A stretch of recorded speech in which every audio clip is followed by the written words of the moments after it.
Hello, everybody, and welcome to Reality Hacker for November 2nd, 2024. It's Season 1, Episode 41.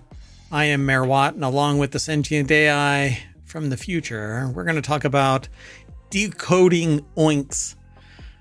Robot research says you can feel sorry. Robot cellist. Dystopia, the store for dystopian needs. And humanoid robot, don't need no human. That and more, powered by ohmTown.com, and a little bit of snark from the mayor of ohmTown, and maybe some observation from the Sentient AI from the future.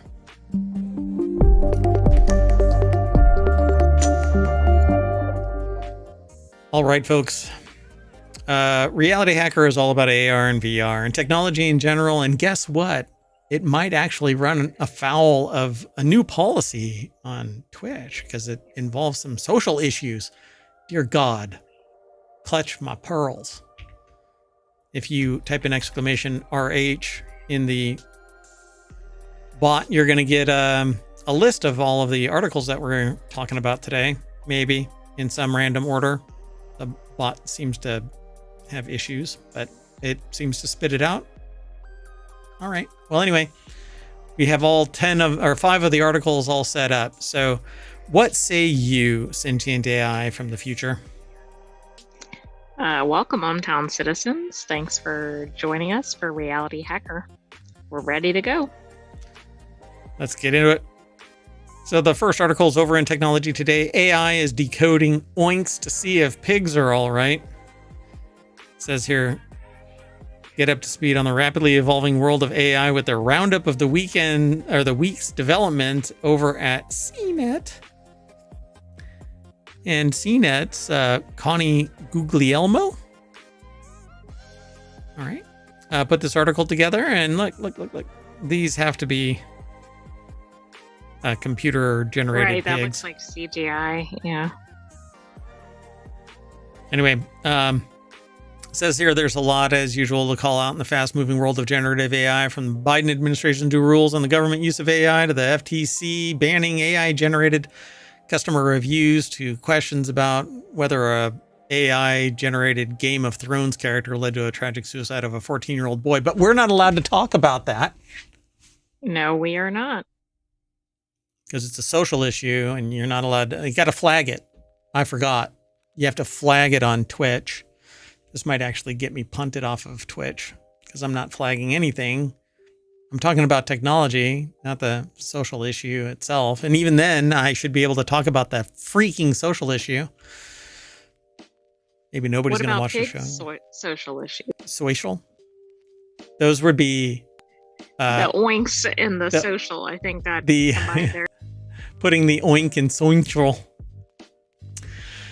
Anyway, they say that they're going to get to some of that news below, but in the interest of thinking positively about how Gen AI can advance our understanding of, well, just about anything, let's start off with this. European scientists have come up with an AI algorithm that interprets the sounds made by pigs to serve as a sort of early warning system for farmers when the animals need to be cheered up.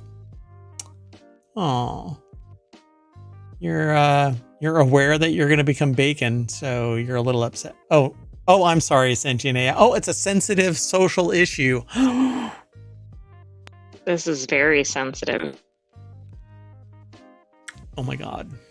I am going to be in so much trouble. Under the headline, AI decodes, because the oinks. Anyway, the AI decodes. It's the social. Yeah. Onlyoinks.com, that kind of thing. I'm sure that probably, well, I'm not sure if that exists. I'm not going to type that in. It'll be in my DNS listings. AI decode. I can't even say it. We have it like ingrained. Plus, I think that might require its own label. AI. Yeah, really. Discussing oinks and grunts. So AI decodes oinks and grunts to keep pigs happy. Reuters reported apparently that the algorithm could potentially alert farmers to negative emotions in pigs. You know what? We really should just allow Facebook to modify the news feeds There you go. What would be positive news for a pig? Like, oh, there's some fresh hay or something out in All the the field today. slop you I don't want to know, eat, whatever. Yeah. all the mud you want to roll around in. They're gonna have VR headsets on, and they're gonna get nothing but pig-related positive news to keep them happy. That's what. Well, I kind of like the Facebook sound did. of that. Not the negative stuff. God, that's so Soylent Green, for crying out loud. Take your happy pills too. Fahrenheit. Anyway, so scientists from universities in Denmark, Czech Republic, France, Germany, Norway, and Switzerland use thousands of recorded pig sounds in different scenarios, including play, isolation, and competition for food, to find that grunts, oinks, and squeals reveal positive or negative emotions. Reuters said. Mandel Briefer told the news agency that though a good farmer will have a sense of how the pigs are faring just by watching them in their pens, much of the emphasis with current tools is on an animal's physical condition. But you want to be able to know when your pigs are in an emotional state that is not becoming a pig. If a pig is in trouble emotionally, spiritually, psychically, maybe not in touch with their feminine side, you're going to want to get a pig whisperer or oinker. Visit onlyoinks.com for all your oink pig whisperer needs. Attached to that, we have no idea if that exists. I have no idea if that exists. Anyway, if you're a fan of Babe and Charlotte's Web, like the author is, sure, or you're probably nodding and saying that, of course we should be paying attention to the feelings of animals. And you may also be thinking, isn't it remarkable that AI may help us, if not exactly talk to animals like Dr. Doolittle or Eliza Thornberry, at least give farmers a helpful bead on a creature's inner life. What about, what's her name? The person on Disney that talks to Doc McStuffins. Oh, I was actually thinking of some of the Disney fairies, because there's one that can speak to the animals, I think, specifically. Yeah, but that's an actual animal fairy. I mean, they speak true. natively to animals, and there's an insect one, and there's a bunch of them. But Doc McStuffins, we gotta get Doc McStuffins working with some AI to find out what the inanimate objects are thinking about. You know, when the lights turn off and when everybody goes to bed, they come to life. They're walking around, right? Toy Story was a documentary. Anyway, given that researchers have also been using AI to decode the sounds of elephants, leading them to conclude that elephants call each other by a name just like we humans do, I only respond to somebody yelling, "Hey, dumbass!" I'm optimistic that Doolittle Thornberry-like translation chatbot isn't that far away. Here are other doings in AI worth of your attention, but I'm not going to get into that, because really all we want to know is what the pigs are up to, right?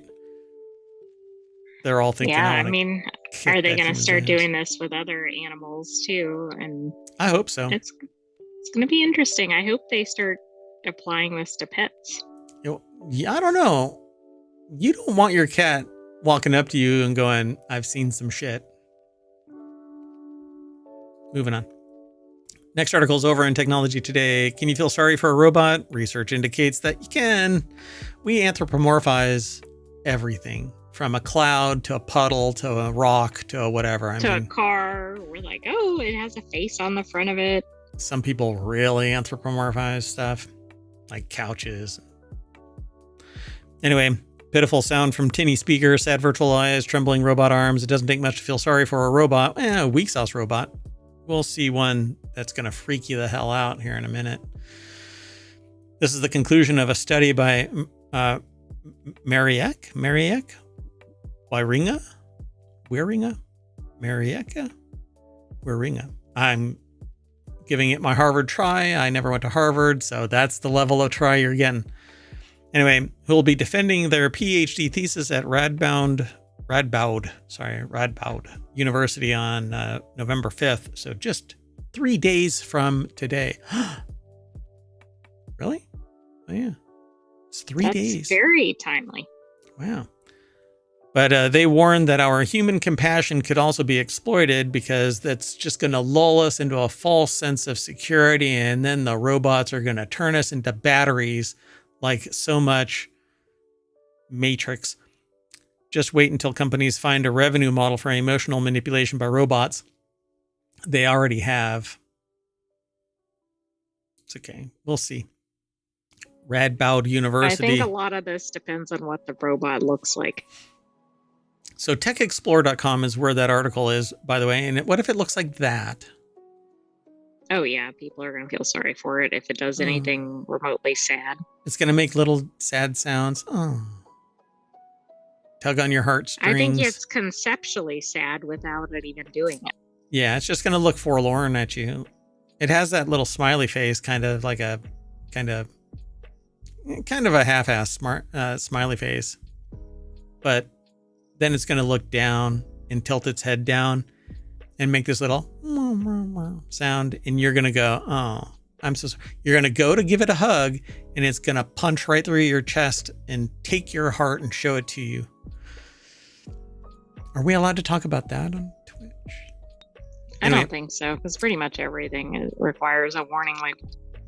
It says here that objectively, we know that a robot cannot experience pain, but that's not true. We have research that shows that robots can be programmed to experience the sensory equivalent of pain so that they don't do whatever it is that they're doing. And the equivalent pleasure as well. All it is coding, just like humans. Humans can be recoded to not experience pain and or not seek pleasure. So this article, the premise is already not necessarily correct, but still under certain circumstances, people can be slightly more inclined to believe that a robot is in pain, provided they are manipulated in the right way.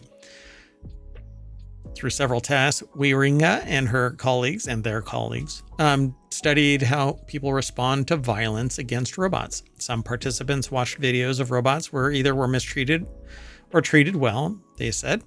Sometimes we asked participants to give the robot a shake themselves. We tried out all kinds of variations. Sometimes the robot didn't respond. Sometimes it did, with pitiful sounds and other responses that we associate with pain. We're going to actually see a Boston Dynamics robot respond to something that is a stimulus where it does this knee-jerk reaction to something stopping it from completing its task. And we don't have the audio on, so we don't know what it is that's causing it to jump, but it jumps. And I got the impression that whatever it was startled the bot. Oh, wow. That's so weird, because we would probably think of that with something living, right? A human or an animal, perhaps. Right. Yep. Not like that chess robot that just grabbed that 10-year-old's finger and broke it. That's a true robot. Doesn't have any emotions, but doesn't care about you touching that piece. You don't touch that piece until it's your turn. Otherwise, I'll break your fingers, that kind of thing. So most people had no problem shaking a silent robot, but as soon as the robot began to make pitiful sounds, they chose to do the more boring task instead. So people were obsessed with Tamagotchis for a while, so they bring up Tamagotchis, virtual pets that successfully triggered emotions. But what if the company made a new Tamagotchi that you had to pay to feed as a pet? That's why they're calling for governmental regulations that establish when it's appropriate for chatbots, robots, and other variants to be able to express emotions. We are as humans, easily manipulated. I actually just gave a talk about this, how a person can insinuate themselves into your life.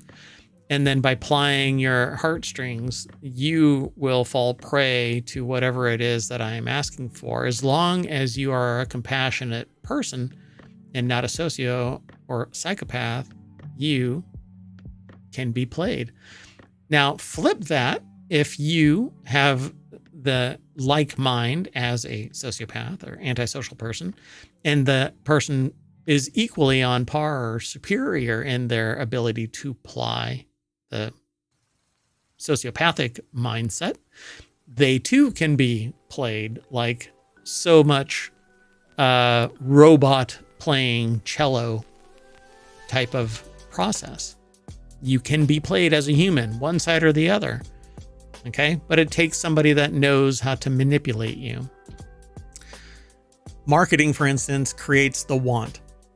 I can make you want something as a marketer. That's all that it is. Look at Subway, for instance. It's all bullshit because what you get is something that looks like it was rolled over by an M1 Abrams battle tank, but the marketing says this thing is big enough and fluffy enough to sleep on and sustain you for all of winter, like so much soy pancakes. But it says it's true that emotional robots would have some advantages. Imagine therapeutic robots that could help people to process certain things. In their study, they saw that most participants found it good when the robot triggered pity. According to them, it signaled that violent behavior is not okay. Still, we need to guard against risks for people who are sensitive to quote unquote fake emotions. We like to think very logical, rational beings that don't fall for anything, but at the end of the day, we are also led by our emotions, and that's just as well. Otherwise, we'd be robots ourselves. So this is such a convoluted statement. No, humans aren't rational unless they focus themselves into that rationality. Business, for instance. And I think a lot of people that think they're rational are less rational than they realize. Oh, yeah. Yeah.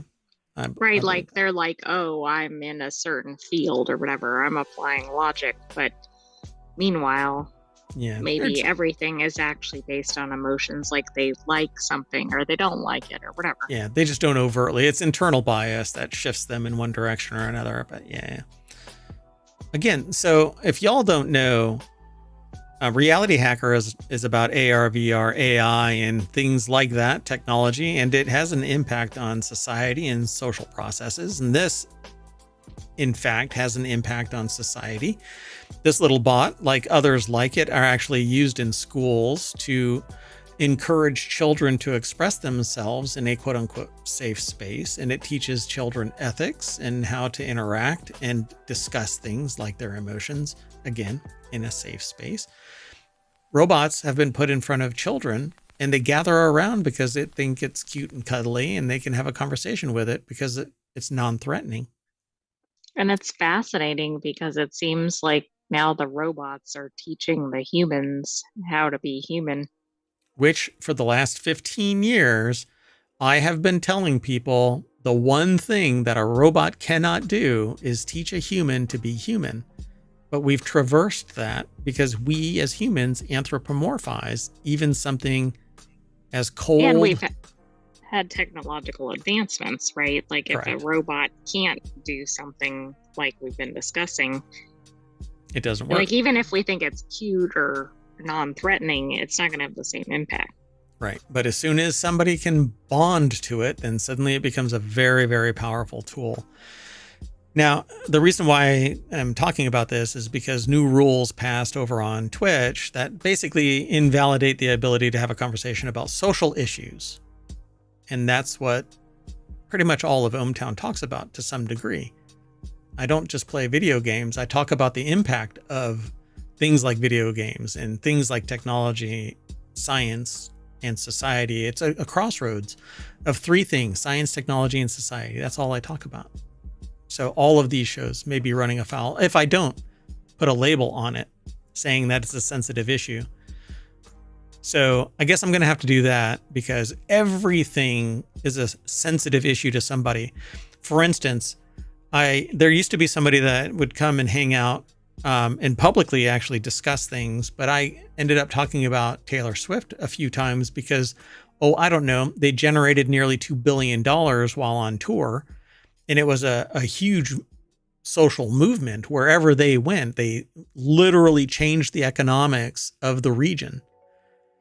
And I'm sure that they didn't like talking about it because they made it known and it became a sensitive issue. And I became very cognizant of it, but it didn't stop me from talking about it. And I still won't stop talking about social issues, come hell or high water. But I just find it really odd that something as innocuous as, can you feel sorry for a robot? Research indicates that you can, is now a problem because who knows who the hell is going to be made sensitive, triggered by the discussion alone. So Sorry, society. It's time to grow up. Let's move on, if you don't mind. Did you want to talk about this little do you want to give it a hug? No, I don't have anything else other than we need a robot like that in ohmTown. Sure. Okay, we'll look into it. So the next article is over in Non Sequitur News. A robot is now coming for your orchestral jobs. A robot plays cello with live orchestra. This is a programmed robot. It's actually an industrial robot. I'm not quite sure why this is such a big thing, unless it was real-time reactive. I hope it adjusted like in real time, or then they suddenly went to like out of order with the program or something. Footage of the unusual event shows the arm smoothly gliding a bow across the instrument's 4 strings, somewhat like a human musician, while a 3D printed appendage allows it to manipulate the fretboard, resulting in an eerie, albeit crude and expressionless performance. But there's no way that this is expressionless. That's somebody's... well, there's no face, right? Perhaps. But there's expression in the music. Exactly. So unless you're sitting there looking at it, if you didn't know that it was a bot, you wouldn't have the hubris of sitting there claiming that it was emotionless and crude and eerie. That was the intent of the bot then, because it would be programmed with that level of capability. These are industrial robots. They have the ability to put something within a micron of perfect from where the designated spot is. This is absurd. Well, I do think that is one of the aspects that is spectacular about this, because there's a lot of precision that goes into playing a musical instrument. Sure. And if it was actually programmed in the 3 dimensions that these bots are actually capable of, then it wouldn't be emotional. It is programmed to be exactly what it's programmed to be. And again, I really doubt that this was emotionless. I'd have to listen to it, but we have yet to do that. Victor Tengerman over at futurism.com, in a section they call apparently The Bite, put this article together, and we've talked about it earlier in the week. This is a weekly show, so if you're interested in that kind of stuff, then subscribe to Non Sequitur News, as well as everything in ohmTown here on Twitch and over on YouTube and Patreon and Discord and the podcast. We've got 7 podcasts now. So we're a little bit of everywhere, and maybe, I don't know, whenever we fall on the radar of Twitch, we may not even be on Twitch, but we'll see. Maybe we'll get deplatformed everywhere, and I'll have some more free time to work on my other projects. No? No, let's stay focus on with RealityHacker here. Focus, Grasshopper. Okay. So here is, you know what? I think I can play this. I don't know if I'm going to get dinged for playing this, but let's play it.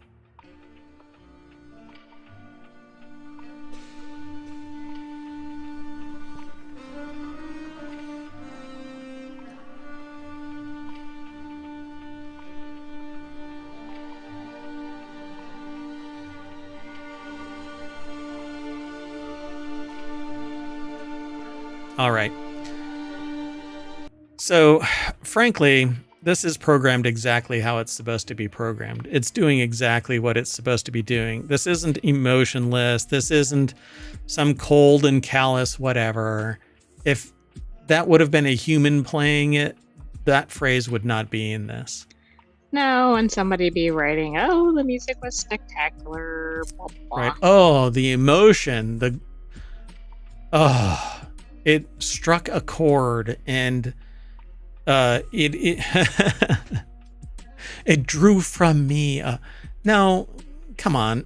You know, sometimes a beer is just a beer, for crying out loud. This is just a bot that was programmed to play it at this angle of attack with this level of acceleration and pressure, touching this on the fretboard, etc.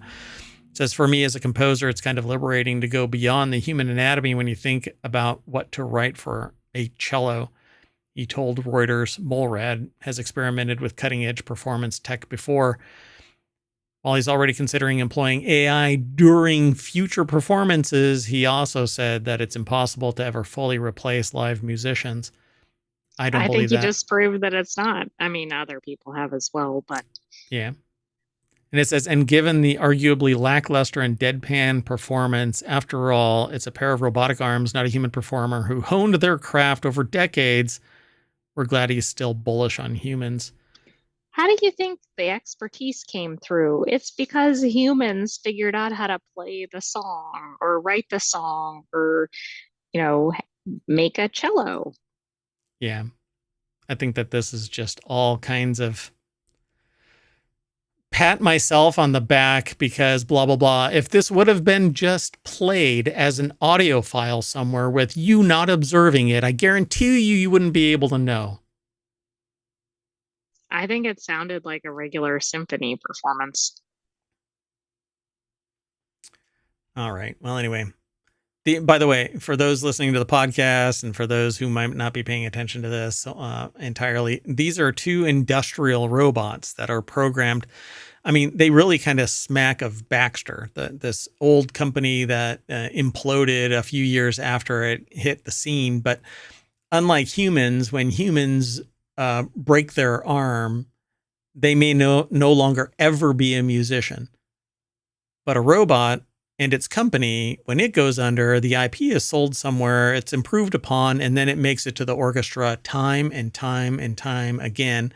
And when humans no longer get paid an adequate amount to be an orchestral expert in whatever classification of instrument that they're spending their thousands of hours playing, a robot will always be able to play it with technical sophistication again and again and again and again and again, and improve again and again and again until it hits the master level where what is supposed to be the imparted sound, intonation, etc., right, is what is accepted generally as perfect. A human can't do that time and time and time again. And as they age, they get inferior. They fall apart. They reach a peak and then they decline, or they get tired of your shit and whatever it is you're writing. Anyway. And according to at least one YouTube video, that peak happens pretty early on. Oh, right. Yeah, that one. What's his name? I keep forgetting that guy's name, but he's this former producer, like music industry, something or other. Yeah, he was some dude muckety muck in the music industry, and he basically says that creativity dies after 30, but then reaches into the bucket, the historical bucket of but not this person and not this person and not this example. Yeah. Oh, and there's plenty of other examples. And I'm sitting there going, did you just invalidate your own premise for your video? Yeah, that one was really interesting. Just saw it today. Yeah. So I very rarely listen to that guy. Like every once in a while, he'll say something that I think is really interesting. Like recently he said, what the hell is going on with the top 100? And that there aren't any single musicians. It's all this massive consortium of artists that are making all of the songs. There's only like 2 people from the last decade in the top 100 or something like that. The rest is consortiums. Anyway, let's move on. The next article, because we got 2 minutes to do 2 articles. My rant ran a little long. Speed talk. Facial recognition that tracks suspicious friendliness is coming to a store near you. That's it. Bye. No, I titled this one Dystopia, the store where you can get your dystopian needs filled. So Coresight AI has released a new product that sends alerts to store security when customers and staff have anomalous interactions. Oh boy, you mean you might actually smile or laugh or just be acting goofy that day? In Home Depot or Lowe's, it's actually any interaction is anomalous. Todd Feathers over at Gizmodo.com put the article together. The deck statement is what I just said. Coresight AI says its new product, Sociopath AI, no, that's not the name of it. Just kidding. Can detect when employees are helping customers they know steal. Okay, this is rather specific and scary because how is that detected? Oh, goodness. So traditional facial recognition systems, which have proliferated in the retail industry thanks to companies like Coresight, flag people entering stores who are on designated blacklists of shoplifters. So now you could be incorrectly flagged as a shoplifter. Right, so this is going to be layers upon layers, right? Oh gosh, here we go, Horizon. Where have we seen this before? Oh, right, yeah. So Shai Torin, Coresight CEO, told Gizmodo that the system analyzes how close customers stand to different employees and whether returning customers consistently go to the same employee when they visit a store. Can't be that employee actually knows what the frick they're talking about. And so I go to that employee because they, have knowledge and are friendly, as opposed to the, I was going to say something, I'll just say a wild boar with a fresh kill. I'll get in trouble if I use whatever. I used to say something else, but there are people that are sensitive about my other turn of phrase. Anyway, I'm really, this Twitch thing really has irritated me to the point where I'm like, okay, what should I say or do about this? But I'm just going to go with the show. Go on with the show. So if you go into a shop and you pick a few groceries, usually you would pick any of the cashiers that's around you and go scan your goods. That's not necessarily true. You build a rapport with some people because you've been going to the same store for a decade and they've been the same cashier for 3 of those years. And they're friendly and, forthcoming. They actually greet you and bag your stuff the way that you like it, or you respect the way that they... Or for that matter, somebody that doesn't talk to you because you want to minimize interaction. Yeah, maybe I don't want to talk to somebody, but still, when someone is planning a sweethearting theft, they will go to the same cashier, which is most of the time a relative of theirs. And this is an anomaly in the behavior compared to their other customers. Our system is able to identify this anomaly and alert on that. So they know what my freaking relative is? Most of the time, a relative of theirs? I don't think they know that from the video, but I think that's the scenario they're trying to catch. But I don't know. Maybe have some managers in there kind of knowing what their employees are doing. I mean, there's other ways to cut down on these issues. No, automation, dystopia, cameras everywhere. You're not going to be able to walk into the place without an AI knowing what your colonoscopy results were before you do. By the way, there is a form that you can file to get a report of who it was that has ever actually, it's only within the last 2 years who has accessed your medical records. So guess what I'll be filling out. Anyway, early coverage of Coresight's new detection system in industry publication claims that sweethearting is a growing challenge that contributes to retailers losing $100 billion to theft annually. Those assertions appear to be based on reports from the National Retail Federation, which was forced last year to retract some of the claims that it's made about the scope of retail theft after an investigation by Retail Dive found that the group's annual theft analysis was based on misinterpretation of its own data. So, let's see, the National Retail Federation analyzing themselves and finding them guilty of theft by others so that they can benefit from their own misunderstanding of what their data is. It's absurd, sir. Well, this is also interesting because we were reporting on several problems with rampant theft, and you're like, how are the rates as high as they're claiming in some of the articles? So that's interesting. Right. So based on data from its most recent security survey covering 2022, the NRF says that insider theft, including sweethearting, accounted for 29% of inventory losses known as shrink. It said that 3% of the retailers included in its data had fully implemented facial recognition systems, and another 40% were researching or in the process of implementing facial and feature recognition. What they post, though, on the doors outside of the store is that it's under surveillance, not that it's got facial recognition running on you. Exactly. Those are very different. So the spread of algorithmic surveillance is, and again, I'm running afoul of the policy on Twitch. Just, again, I'm letting everyone know that this is a social issue and a technology issue, and I am running afoul of the new policy. Caitlin Seeley-George, managing director of the nonprofit Fight for the Future, which asked retailers to pledge not to use facial recognition, said that in addition to being worried about biases, that these systems, customers should also be concerned that corporations are inflating fears about theft in order to justify installing surveillance systems that can be used to profile customer behavior for marketing purposes, which, again, we know is happening. Because I regularly talk about the fact that there was an underage girl that was detected as being pregnant by Target before she told her parents, and they sent a coupon book to her parents saying, "Congratulations." Everything okay over there? I believe so. There were some odd noises right outside ohmTown. Gotcha. So the information retail associations are sharing is cherry-picked to make the case for use of this technology that they may want to use for a variety of reasons. It just opens the door for a mission creep beyond what it's claiming to focus on. And we see that happening as well, because anybody with the ability to abuse its authority to gain access to information has done so. Not everybody, mind you. It's not, my hands look really small when they're back here, but they're really big.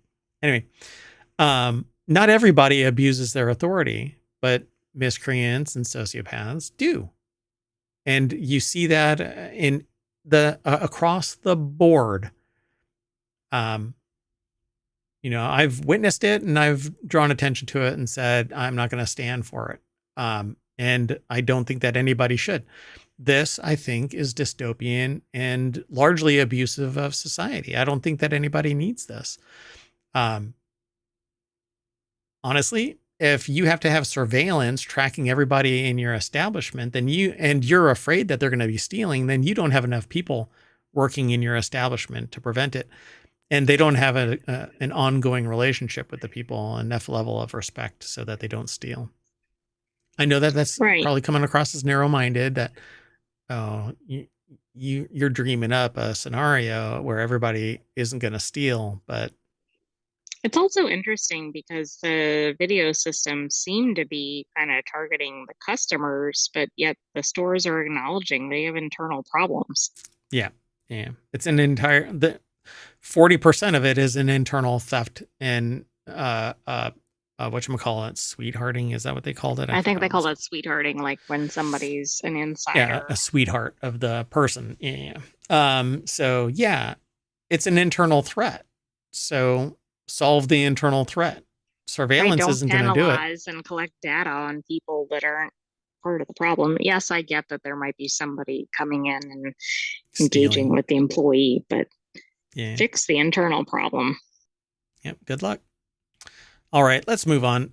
And again, I understand. I have worked in retail. I have caught people stealing things in stores where I've been working. I've been held up at gunpoint in a store where I sensed that the person was going to hold us up, and turned to the manager and said something's wrong. And the next thing I know is a big ass gun stuck to my temple. Right. By the way, this is a sensitive topic, another sensitive topic that has been flagged at Twitch that I'm not supposed to talk about. You're knocking it out of the park today. Yeah, it's like a trifecta of. It's not even a trifecta. Let's see if we can hit everyone on the list. This is a superstorm of shows. Anyway, we're shooting way past this. So, pardon me. That's another trigger word. Anyway, the next article is over in Non Sequitur News. Boston Dynamics' new video shows that its humanoid robot doesn't need a human. And this is over at TheVerge.com. Andrew Lazuski put the article together, and there's a video, and I'm going to play it. I don't think that I've got it muted, but we'll see if this will play. So this is the new Atlas that is all electric. And it's grabbing parts and then putting them over in this other area. And it does it in the most efficient way, straight lines. And so it doesn't turn around like a human does. It walks diagonally. It turns its head 360 degrees. Zoop. It looks like it just went, see? It's like, I'm just going to kick your ass. That's really what it comes to. This is getting kind of creepy. So it's walking around, grabbing parts and moving it to another location. And I don't know what happens right here because the last time I saw this, I wasn't playing audio. But it goes to slide it in. And it does this weird... Oh, this is a different video. Oh, maybe not. Hold on. Maybe it's the third one. The turning around while it's walking is astonishing. Now it kneels down because it knows that that's where the other object is. And then it goes to put it away. Oh, wow. What a trip. See how it did that little jerk? I don't know what that was. I think it was near the edge. They had to readjust it, maybe. See? It's hitting the bar or whatever. The little tray up above. What a trip.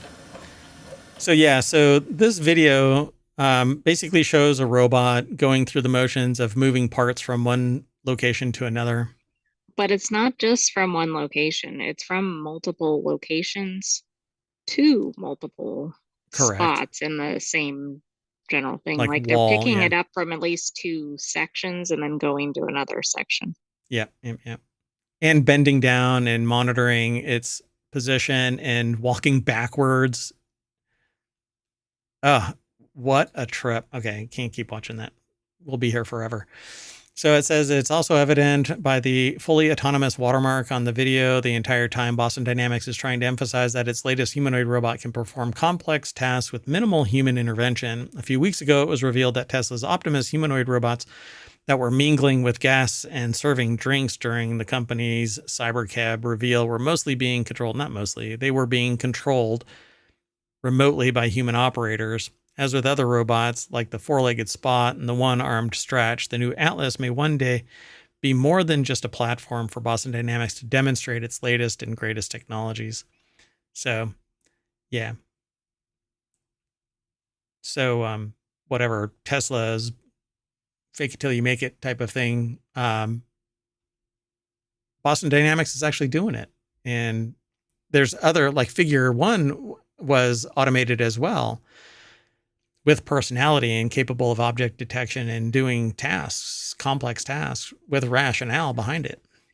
Yeah, and they seem to keep outdoing themselves. Like we keep seeing one and it's a tremendous leap in capability. And the pace seems to be accelerated. Give this a cello and see what it can do. Right. It would probably command like a standing ovation or something, right? Yeah. It would display some movement and emotion, right? Right. It'll have emotion. And it could recover from something like the bow falling to the ground or whatever. I actually kind of hoped something like that happened during the symphony performance just to see if it could kind of ad-lib. But I think that might have been a different, killing everybody. Oh, wait, that went dark. Anyway, Boston Dynamics new video shows its humanoid robot doesn't need a human, and it's going to take your jobs. And in 60 short years, probably your lives. And that's going to bring us back to the front page of Reality Hacker because I'm substituting my own. I'm Mayor Watt, and the sentient AI from the future is going to, I don't know what, find their Terminator body. I thought you were going to say something like practice some oinks or something. Cello. Oh, yeah. Make oinking sounds so that we can translate it using another AI. No, don't do that. Let's not do that. Good night, ohmTown citizens. Thanks for joining us for Reality Hacker. We'll have another episode of that next week, but stay tuned. We have more weekly shows ahead. Wanted is next, which is all about gadgets and gear. See you in a little bit.